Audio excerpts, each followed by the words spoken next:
नमस्कार, future express में आप सभी का स्वागत है। मैं हूं वीरेंद्र कुमार और मिड सेशन आपकी अप्रोच क्या हो और आरबीआई की पॉलिसी के बाद, रेट हाइक के बाद और जो डेटा है वो क्या कह रहा है और पॉसिबली जो शुक्रवार की क्लोजिंग है वो किस तरफ बढ़ रही है, उसके बारे में बातचीत करते हैं। हमारे साथ इस कार्यक्रम में आज हिस्सा होंगे गौरव बिस्सा, उनसे करेंगे बातचीत। अच्छा, कार्यक्रम में हिस्सा होंगे गौरव बिस्सा, क्या तुकबंदी बनी। खैर, सुबह हमारी अप्रोच थी, देखिए जनाब की पोस्ट पॉलिसी ही ट्रेड कीजिएगा, प्री पॉलिसी ट्रेड मत कीजिएगा। और पॉलिसी अच्छी रही तो शायद आपको लॉन्ग का एक मौका मिलेगा और लॉन्ग कीजिएगा, एक अपर स्विंग मिलेगा आपको। और अपर स्विंग में जो सबसे क्रिटिकल लेवल होगा, जिसको तोड़ना, जिसको अगर आप देखें पार करना मुश्किल होगा, वो वही होगा जो आज का हाई है।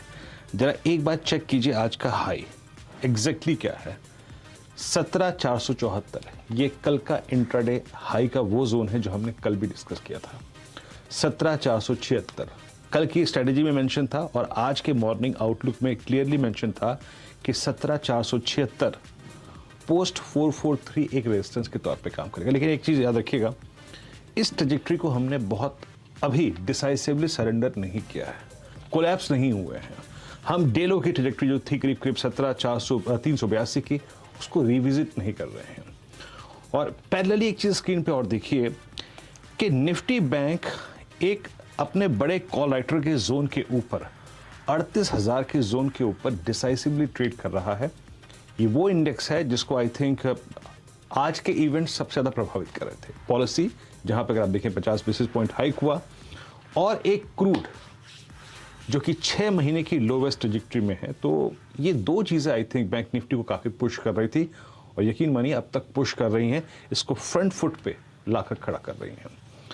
और आप एक चीज और फील कर सकते हैं, याद रखिएगा सुबह सुबह पैनल पे जब बातचीत हो रही थी कि भाई कितना रेट हाइक की एक्सपेक्टेशन है, कोई 25, कोई 35, सबकी सोच के अगर आप देखें बिल्कुल हायर एज पे आरबीआई द्वारा ये हाइक किया गया। सबकी स्ट्रीट के एक्सपेक्टेशन से बिल्कुल हायर एज पे, बट स्टिल मार्केट कोलैप्स नहीं हो रहा है। तो ये एक बहुत बड़ा संकेत है कि मार्केट इस रेट हाइक को, जो कि सबकी एक्सपेक्टेशन से ऊपर है, उसको फैक्टर इन करके चल रहा था और उस पर नेगेटिवली रिएक्ट नहीं कर रहा है। इस बीच आपकी स्क्रीन पर आप देखें गवर्नर साहब आ चुके हैं और पोस्ट पॉलिसी वो पत्रकारों से अब एक बातचीत करेंगे और उनके प्रश्नों का जवाब देंगे। ये आरबीआई के प्रेस कॉन्फ्रेंस के विजुअल्स हैं आपकी स्क्रीन पर। आइए शिरकत करते हैं। जब गवर्नर साहब वहाँ पे अपना स्टेटमेंट शुरू करेंगे तो मैं एकदम से अगर आप देखें तो जाऊंगा वहाँ पे। लेकिन मीनवाइल एक बार इंडिसेस को देख लेते हैं आपकी स्क्रीन पे। इट्स 17,429, बैंक निफ्टी 38,056 पे। याद रखिएगा बतौर trader, just focus on bank Nifty, just focus on bank Nifty and banks. एक बार आपकी स्क्रीन पर पहले डायरेक्टर साहब अगर हो सके तो आप निफ्टी की कॉल्स और पुट्स रखिएगा और निफ्टी बैंक की कॉल्स और पुट्स रखिएगा।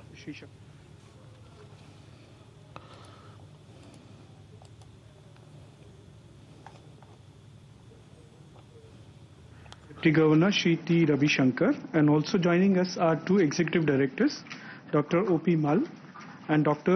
Rajiv Ranjan. So before we go ahead, I would request you to make some opening remarks and then we can go for the Q&A session. Over to you, sir.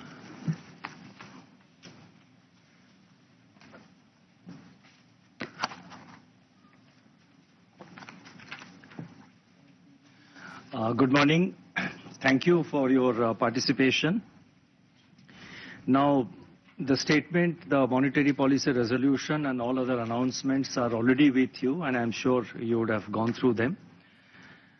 Now, what is the broad picture that is emerging from the monetary policy and other decisions that we have announced today? I would like to summarize them in terms of 6 points. I would like to mention what is the broad picture that is emerging. First, in an ocean of high turbulence and uncertainty, Indian economy is an island of macroeconomic and financial stability. The economic growth is resilient. Now, all these are possible, that is financial stability, macroeconomic stability, resilience of growth, despite two black swan events happening one after the other and despite multiple shocks. That's the first takeaway from whatever we have said. Second, at this point of time, there are signs that inflation has, consumer price inflation, CPI inflation has peaked and it is expected to moderate going into the fourth quarter of this year and the first quarter of next year, and that is the numbers which we have presented in our in this policy, in the MPC statement and in the resolution. But inflation still remains at uncomfortably or unacceptably high levels, and therefore monetary policy has to act, and there are also several uncertainties which are clouding the outlook.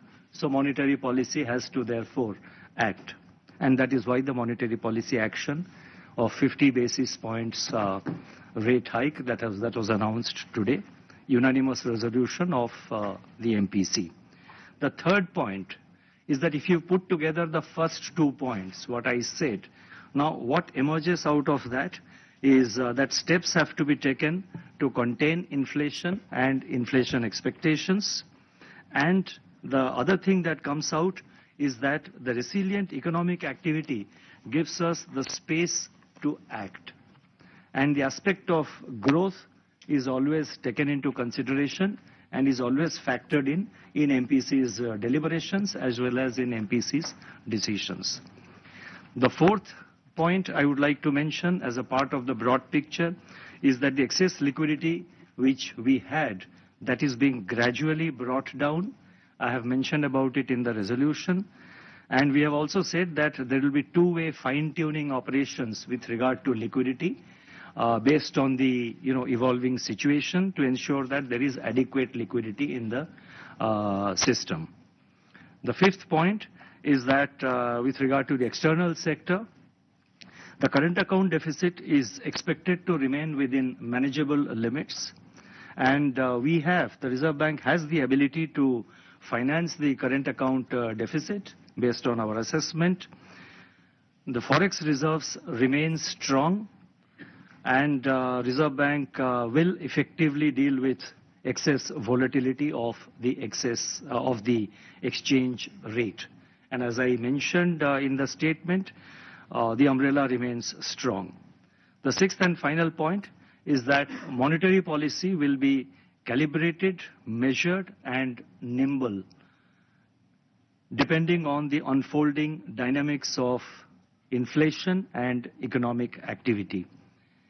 The focus will remain on ensuring safe and soft landing for the economy, and as I added as a part of my statement, it is once again a whatever it takes approach for the RBI going into a third year. We had it in the first year of the pandemic, second year of pandemic 21-22, and also now, given the challenges that we are confronted with, given the uncertainties that we are confronted with. So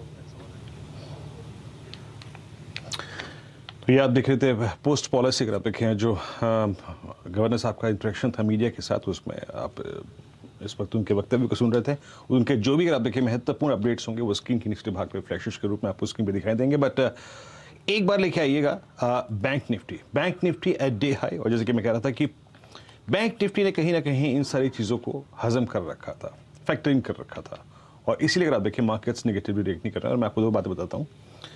bank Nifty बहुत strongly poised है, कम से कम नहीं तो 390 550 की trajectory के लिए, क्योंकि बड़ा कॉल राइटर वहीं पे है और आप एक कॉल राइटर के जोन के ऊपर सस्टेन कर रहे हैं। और निफ्टी पर यकीन मानिएगा वो जो 476 का लेवल था वो कल भी आवाज़ की स्ट्रेटजी में मेंशन था और आज भी मेंशन था। 476 निकले तो डिलीवर करेगा, वाकई डिलीवर करेगा अगेंस्ट ऑल ऑड्स। डायरेक्टर साहब रेस्ट ऑफ एशिया दिखाइएगा और ताइवान के इंडेक्स भी दिखाइएगा जब हो सके तो प्लीज़। और अब आइए पहले डेटा पे, एशिया पे बाद में आइएगा। अभी थोड़ा सा अगर आप देखें मार्केट्स जो हैं वो स्ट्रेंथ पे रिएक्ट कर रहे हैं। आप देखिए ना, आप कन्विक्शन देखिए पुट राइटर्स की, जरा प्लीज देख आइएगा। 10-5 पे अगर आप देखें आरबीआई का वर्डिक्ट आया और उससे लेके अब तक अगर आप ऑप्शंस के बिल्डअप को देखें, लुक एट 17,400। आपकी स्क्रीन पे सबसे महत्वपूर्ण चीज क्या है, बड़ा आंकड़ा क्या है? It's I think that put option, जहां पे आउटस्टैंडिंग वाई 58,86,000 पहुंच गया और पुट बिकी करीब 48 लाख, जो कि इंडिकेट करता है कि ये मार्केट पूरा थ्रस्ट जनरेट कर रहा है। ऊपर जाने के लिए पुट राइटर्स के पास एक कन्विक्शन है, और कॉल राइटर्स अगर कहीं पे बड़े खड़े हैं तो वह है 17,500, जहां पे इंट्राडे में करीब 40 लाख कॉल बिकी है, 72 लाख का आउटस्टैंडिंग वाई है। बट स्टिल जरा अब आइए आप निफ्टी बैंक पर, और निफ्टी बैंक के अगर आप चार्ट को देखें और ऑप्शन स्टैट्स को देखें तो आपको लगेगा कि वाकई निफ्टी बैंक ज्यादा कन्विक्शन रखता है। देखिए सुबह हमारी क्या बात हो रही थी कि 38,500 पे 24 लाख का आउटस्टैंडिंग वाई है, वहां पे 24 लाख का खड़ा हुआ है आउटस्टैंडिंग वाई, नो डाउट। लेकिन आप इंट्राडे में जरा 38,000 की पुट राइटर को देखिए, आउटस्टैंडिंग वाई 23 लाख और 19 लाख पुट बिकी हैं, जो कि इंडिकेशन है, बहुत स्ट्रॉन्ग इंडिकेशन है कि निफ्टी बैंक ऊपर के सर्कमस्टेंसेस, ऊपर के हालात की तरफ ज़्यादा फोकस कर रहा है। That's good. तो बायस पॉजिटिव रखिए, कुल मिला के राय यही है। अगर आप रिस्क टेकर हैं तो ट्रेड सिर्फ लॉन्ग साइड का ही बनता है। अगली मंत्रणा आपसे इन डेटा पे होगी 2 बजे, लेकिन उससे पहले जरा गौरव बिस्सा जी का आउटलुक लेते हैं। गौरव, गुड आफ्टरनून कार्यक्रम में स्वागत है। गौरव, आपकी अप्रोच क्या रहेगी मार्केट्स पे? दमखम दिखाया है मार्केट्स ने पॉलिसी के बाद भी, इवन अगर आप देखें 50 बेसिस पॉइंट के हाइक के बाद भी मार्केट्स ने कन्विक्शन शो किया है, आपकी अप्रोच? Good afternoon. देखिए यहाँ पे अगर आप ओवरऑल स्ट्रक्चर देखेंगे तो यहाँ पे ऊपरी लेवल्स पे प्रेशर जरूर है। अगर आप जैसे चर्चा करते हैं 17,500, ये क्रिटिकल लेवल है, ये सस्टेन हो गया तो ही एक बार अपसाइड आ सकती है। लेकिन अगर आप आवरली या 2 आवरली चार्ट्स देखेंगे तो यहाँ पे अभी भी डाइवर्जेंसेस बरकरार हैं RSI वगैरह में। तो मैं समझता हूँ यहाँ पे थोड़ा कॉशन ही रहूंगा मैं, जब तक 17,500 के ऊपर आवरली क्लोज नहीं आएगी थोड़ा मैं कॉशन बिठाऊंगा। और अगर ये 17,450 440 अगर तोड़ता है फ्यूचर्स में, तब मुझे लगता है कि निफ्टी में थोड़ा प्रेशर आपको इंट्राडे में भी देखने मिल सकता है, मे बी मंडे ट्यूसडे के लिए आपको देखने मिल सकता है। तो यहाँ पे मैं कॉशियस रहूंगा। निचले स्तरों पे अगर लोअर लेवल्स टूटते हैं तो मैं यहाँ पे शॉर्ट के मौके देखूंगा। ओके, तो यहाँ पे आप 17,500 के ऊपर टिकने के बाद आपका कन्विक्शन लौटेगा, not exactly right no. Bank Nifty पर गौरव? बैंक निफ्टी में अगर आप देखिए तो 2 चीजें इंटरेस्टिंग है यहाँ पे। 38,100 38,150 अगर आप लेवल देखेंगे, ये तीसरा अटेम्प्ट है हमारा ये लेवल्स के आसपास में। ये अगर सस्टेन हो गया तो एक नॉर्मल जो हम कहते हैं चार्ट्स पे मल्टीपल हर्डल था तो ब्रेकआउट आपको देखने मिल सकता है। लेकिन अगर ये सस्टेन नहीं होता है और फिर से अगर हम कोई आवली क्लोज अगर 38,000 या 37,900 के नीचे फ्यूचर्स में अगर देखते हैं तो यहाँ पे तीसरी बार रिजेक्शन देखने मिलेगा, तो यहाँ पे भी प्रेशर बन सकता है। तो मेरा वेट एंड वॉच दोनों में रहेगा, Nifty as well as bank Nifty. की लेवल्स 38,200 रहेंगे बैंक निफ्टी फ्यूचर्स के लिए और 17,500 के करीब रहेगा निफ्टी फ्यूचर्स के लिए। ये अगर आप देखें आपका बैंकिंग पर व्यू है, निफ्टी बैंक पर व्यू है। 2 चीज़ें याद रखिएगा, आज इंट्राडे में जो लोवेस्ट क्लस्टर्स है निफ्टी के, यानी 17,400, वहाँ पे स्ट्रॉन्ग पुट राइटिंग होती हुई, और निफ्टी बैंक में 38,000 की स्ट्राइक पे पुट राइटिंग होती हुई। अगर आप एशियन इंडिसेस को देखें, देखिए कल जिस वजह से, जिस खबर से, जिस इंडेक्स की वजह से, जिस अगर आप देखें एशियन पॉइंट की वजह से हम कोलैप्स हुए थे, वो था चाइना ताइवान इशू। आज आपने ताइवान के इंडेक्स को देखा, लगभग 2.25% ऊपर ताइवान का इंडेक्स ट्रेड करता हुआ 15,036 पे। आई मीन जो प्रॉब्लम का था, याद रखिएगा, वो किसी तरीके की अगर आप देखें प्रॉब्लम फील नहीं कर रहा है। 2.25% पर, दैट्स ह्यूज, दैट्स ह्यूज। पूरे एशियन मार्केट्स में सबसे शार्प मूव ताइवान के इंडेक्स में ही है। और अब आते हैं स्टॉक फ्यूचर्स पे। आज सुबह से एक फीलिंग आ रही है कि बैंकिंग स्टॉक फ्यूचर्स में एक अच्छा मूव है, NBFCs में अच्छा मूव है, और बाकी वो हायर लेवल्स को सस्टेन भी कर रहे हैं। आपकी अप्रोच, आपके 3 कन्विक्शन ट्रेड्स क्या है इस वक्त?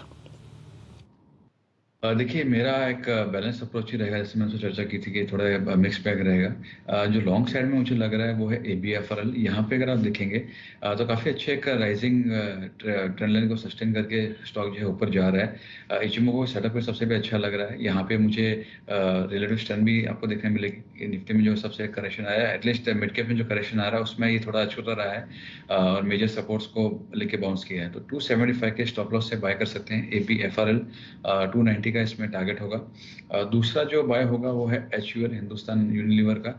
यहाँ पे भी अगर आप देखेंगे तो ब्रेकआउट देखने मिला, ब्रेकआउट के बाद में अब हमको कंसोलिडेशन देखने मिला है। इसका चार्ट जो है वो सिमिलर है, अगर आप अंबुजा का चार्ट देखेंगे जहाँ पे कंसोलिडेशन था, फिर हमने देखा कि अब एक स्पाइक आई है।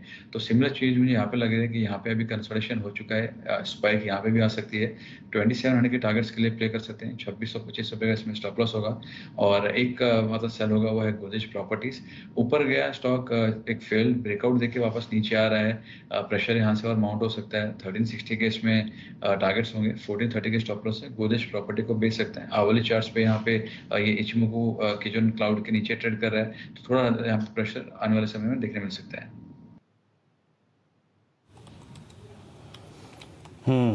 हाँ, कितने ट्रेड हो गए यहाँ पे? गोदरेज प्रॉपर्टीज़ के अगर आप देखें, आपका सेल हो गया 1393 पर। ओके, जरा प्लीज़ गौरव के जो ट्रेड्स है वो स्क्रीन पे रखिएगा। और गोदरेज प्रॉपर्टीज सेल 1393 पे, एबी फैशन 279.80 पे स्ट्रॉन्ग है। स्ट्रक्चर करीब 4 रुपये 4.25% ऊपर ट्रेड करता हुआ। यहाँ पर भी लॉन्ग का अगर आप देखें व्यू है आपका, और 298 और का टारगेट है 275 का स्टॉप लॉसेस है यहाँ पर आपके। इस रेंज में आपने टारगेट्स पे किए हैं। और एचयूएल जहाँ पे स्ट्रेंथ काफ़ी अच्छी खासी है, वहाँ पे करीब 2700 के लक्ष्य के लिए 2625 का स्टॉप लॉस लगाकर आप बाय करिए। ओके, एक ब्रेक लेते हैं और जब ब्रेक से लौटेंगे तो बात करेंगे आज का सस्ता ऑप्शन की। गौरव ने क्या वो सस्ता ऑप्शन निकाला है जिसको वो चेस करना चाहेंगे। एक छोटे से ब्रेक के बाद तुरंत हाजिर होते हैं। ब्रेक के बाद फ्यूचर एक्सप्रेस में आप सभी का फिर से स्वागत है। और मार्केट्स अगर आप देखें तो अभी भी हायर लेवल्स पर ट्रेड करते हुए, एंड स्पेशली बैंक निफ्टी अपने हायर लेवल्स को सस्टेन करता हुआ 38,100 के जोन्स को। अब एक काम करते हैं, आज का ऑप्शन ट्रेड पिक करते हैं। गौरव, आज का सस्ता ऑप्शन इस वक्त रीजनेबली प्राइस्ड ऑप्शन आपको लग क्या रहा है जिसको आप चेज करना चाहेंगे और क्लोजिंग तक जो अच्छा स्विंग दे पाए? देखिए, जो मेरे रेडार में भी आएगा वो है नवीन फ्लोरिन। यहाँ पे अगर आप देखेंगे तो दो चीज़ें हैं। अगर मैं स्टॉक की अगर बात करूँ तो एक रेंज में ट्रेड कर रहा था, रेंज का ब्रेकआउट हो चुका है। और मुझे लगता है कि अगर आज की क्लोजिंग जो है 4,400 के ऊपर आती है, जो कि वीकली क्लोजिंग भी होगी अपार्ट फ्रॉम डेली, तो एक काफ़ी बड़ा अपसाइड आपको नवीन फ्लोरिन में फिर देखने मिल सकता है। फेल्ड ब्रेकआउट के आसार दिख रहे थे, लेकिन अभी वीकली चार्ट्स में अभी भी सस्टेन कर रहा है ब्रेकआउट के ऊपर, तो यहाँ पे एक पॉजिटिव अपटिक आपको देखने मिल सकती है। रिलेटिव स्ट्रेंथ की अच्छी है। दूसरी, अगर मैं पॉइंट एंड फिगर चार्ट्स देखता हूँ और नवीन फ्लोरिन के 4,500 का कॉल देखता हूँ, तो वहाँ पे ब्रेकआउट के कवर पे स्टॉक जो है ऑप्शन जो है आ चुका है। तो मैं नवीन फ्लोरिन 4,500 का कॉल ऑप्शन जो है वो बाय करने की सलाह दूंगा। 95 रुपीज़ का इसमें मेरा स्टॉप लॉस होगा। और ये जो स्टॉक है जो तकरीबन 125-30 के करीब ट्रेड कर रहा है, ये आपको 250 के लेवल आपको दिखा सकता है। तो मेरे लिए जो अभी रेडार पे होगा वो होगा नवीन फ्लोरिन। नवीन फ्लोरिन की अगर आप देखें 4500 की कॉल। ओके, मेरे पे अगर आप देखें इसका प्रीमियम नहीं है। 131 पे ट्रेड करते हुए, और नवीन एक सेकेंड, मैं भी इसका एक बार चार्ट देख लूँ इंट्राडे में। यस, ये 131 पे ट्रेड करते हुए डे हाई पर नाउ इट्स 133.50 दिन के सर्वोच्च तौर पे। नवीन फ्लोरिन में याद रखिएगा जो एक स्पॉटिंग है यहाँ पर गौरव की बहुत अच्छी है। ये अपना 1 अगस्त का हाई जो है वो काट रहा है, और अगर 1 अगस्त का हाई काट रहा है तो इसका मतलब ये समझ लीजिएगा कि 27 जुलाई से लेकर अब तक एक टिपिकल जो फ्लैग था वो अपने फ्लैग फॉर्मेशन को अगर आप देखें पूरा करने की प्रक्रिया में था, और आज उस फ्लैग का ब्रेकआउट स्क्रीन पे विजिबल है। यस, बिटवीन आई थिंक 25 जुलाई और टिल डेट के बीच में ये एक बहुत शानदार फ्लैग का ब्रेकआउट है। It's working right now. ये काम कर रहा है फ्लैग बखूबी, और ये ऑप्शन 131 से बढ़कर करीब करीब 140 रुपए की ट्रैजेक्टरी में जाता हुआ अच्छी स्पॉटिंग, और बहुत अच्छी स्पॉटिंग, और स्टॉक डे हाई करे रेंज में आके ट्रेड करता। फिलहाल इस कार्यक्रम फ्यूचर एक्सप्रेस में इतना ही। ये आपके लिए 3 स्टॉक फ्यूचर्स थे, एक ऑप्शन ट्रेड था, इंडिसेस पे अप्रोच थी। मार्केट्स अभी भी अगर आप देखें स्ट्रॉन्ग स्टेबल हायर लेवल्स पे। और आपसे अगली मुलाकात होगी आज कमाई का अड्डा में आशीष के साथ। तब तक के लिए नमस्कार।